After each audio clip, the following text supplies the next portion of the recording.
L'an 9 de l'Hégire de Victor Hugo. Comme s'il pressentait que son heure était proche. Grave, il ne faisait plus à personne un reproche. Il marchait en rendant aux passants leur salut. On le voyait vieillir chaque jour, quoi qu'il eût. À peine 20 poils blancs, à sa barbe encore noire. Il s'arrêtait parfois pour voir les chameaux boire, se souvenant du temps qu'il était chamelier, et disait « La beauté sur terre, au ciel le jour ». Il semblait avoir vu l'Éden, l'âge d'amour. Les temps antérieurs, l'ère immémoriale. Il avait le front haut, la joue impériale. Le sourcil chauve, l'œil profond et diligent. Le cou pareil au col d'une amphore d'argent. L'air d'un Noé qui sait le secret du déluge. Si des hommes venaient le chercher, se juge, laissant l'un affirmer, l'autre rire et nier, écoutait en silence et parlait le dernier. Sa bouche était toujours empreinte d'une prière. Il mangeait peu, serrant sur son ventre une pierre. Il s'occupait lui-même à traire ses brebis. Il s'asseyait à terre et cousait ses habits.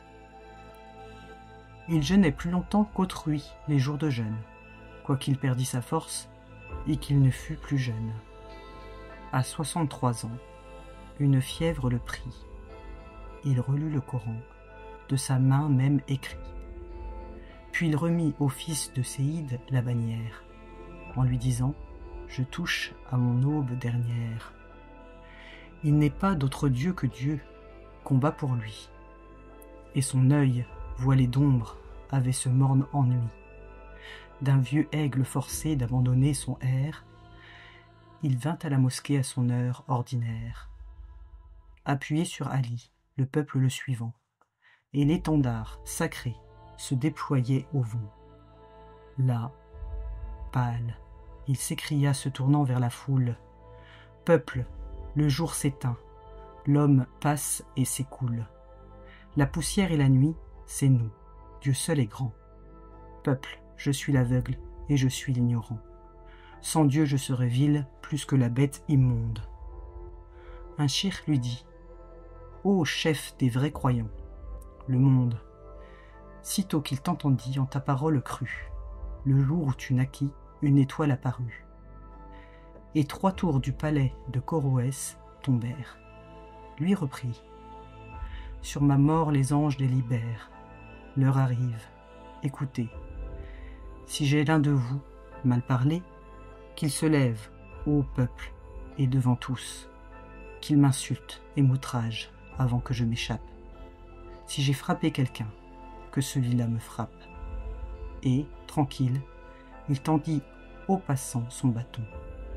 Une vieille, tondant la laine d'un mouton, assise sur un seuil, lui cria « Dieu t'assiste !» Il semblait regarder quelque vision triste, et songeait, tout à coup, pensif, il dit « Voilà, vous tous, je suis un mot dans la bouche d'Allah. Je suis cendre comme homme et feu comme prophète. J'ai complété d'Aïssa, la lumière imparfaite. Je suis la force, enfant. Jésus fut la douceur. Le soleil a toujours l'aube pour précurseur. Jésus m'a précédé, mais il n'est pas la cause. Il est né d'une vierge aspirant une rose. Moi, comme être vivant, retenez bien ceci. Je ne suis qu'un limon par les vices noircis. J'ai de tous les péchés subi l'approche étrange. Ma chair a plus d'affront qu'un chemin n'a de fange. Et mon corps, par le mal, est tout déshonoré. Ô vous tous, je serai bien vite dévoré, si dans l'obscurité du cercueil solitaire, chaque faute de l'homme engendre un ver de terre. Fils, le damné, renaît au fond du froid caveau, pour être par les vers dévoré de nouveau. Toujours sa chair revit, jusqu'à ce que la peine, finie, ouvre à son voile l'immensité sereine. Fils, je suis le champ vil des sublimes combats, tantôt l'homme d'en haut, tantôt l'homme d'en bas, et le mal dans ma bouche avec le bien alterne, comme dans le désert le sable et la citerne. Ce qui n'empêche pas que je n'ai, aux croyants, tenu tête dans l'ombre aux anges effrayants, qui voudraient replonger l'homme dans les ténèbres. J'ai parfois dans mes poings tordus leurs bras funèbres. Souvent, comme Jacob, j'ai la nuit, pas à pas, lutté contre quelqu'un que je ne voyais pas. Mais les hommes, surtout, ont fait saigner ma vie. Ils ont jeté sur moi leur haine et leur envie. Et comme je sentais en moi la vérité, je les ai combattus, mais sans être irrité. Et pendant le combat, je criais « Laissez faire, je suis seul, nu, sanglant, blessé, je le préfère, qu'ils frappent sur moi tous, que tout leur soit permis. » Quand même, se ruant sur moi, mes ennemis auraient pour m'attaquer dans cette voie étroite, le soleil à leur gauche et la lune à leur droite. Ils ne me feraient point reculer. C'est ainsi qu'après avoir lutté 40 ans, me voici, arrivé sur le bord de la tombe profonde, et j'ai devant moi Dieu, derrière moi le monde. Quant à vous qui m'avez dans l'épreuve suivi, comme les Grecs Hermès et les Hébreux Lévi, vous avez bien souffert, mais vous verrez l'aurore. Après la froide nuit, vous verrez l'aube éclore.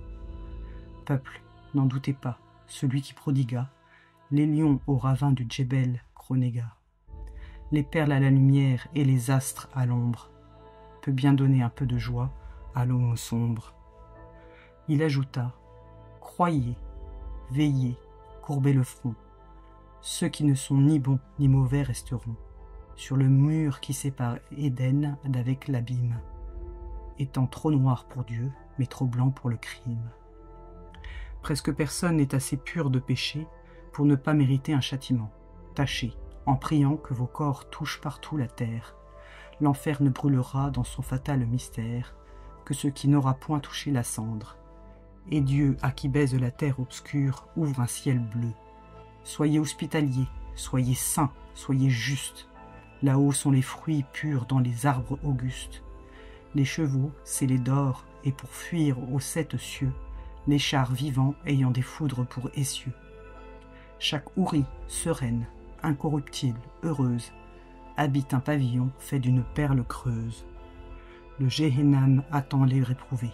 Malheur, ils auront des souliers de feu dont la chaleur fera bouillir leur tête ainsi qu'une chaudière. La face des élus sera charmante et fière. Il s'arrêta, donnant audience à l'esprit.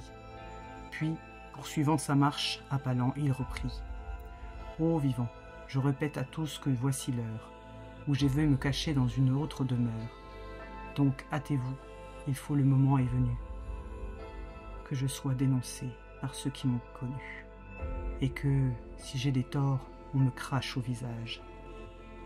La foule s'arrêtait muette à son passage. Il se lava la barbe au puits d'Aboulféia. Un homme réclama 3 drachmes qu'il paya, disant « Mieux vaut payer ici que dans la tombe ». L'œil du peuple était doux comme un œil de colombe, en regardant cet homme auguste, son appui. Tous pleuraient, quand plus tard il fut rentré chez lui. Beaucoup restèrent là sans fermer la paupière, et passaient la nuit couchés sur une pierre. Le lendemain matin, voyant l'aube arriver, « Abou Bakr, dit-il, je ne puis me lever. Tu vas prendre le livre et faire la prière. » Et sa femme Aïcha se tenait en arrière. Il écoutait pendant qu'Abou Bakr lisait, et souvent, à voix basse, achevait le verset. Et l'on pleurait pendant qu'il priait de la sorte. Et l'ange de la mort, vers le soir à la porte, apparut, demandant qu'on lui permît d'entrer. Qu'il entre. On vit alors son regard s'éclairer, de la même clarté qu'au jour de sa naissance. Et l'ange lui dit, « Dieu désire ta présence. » Bien, dit-il. Un frisson sur ses tempes courut, un souffle ouvrit sa lèvre, et Mahomet mourut.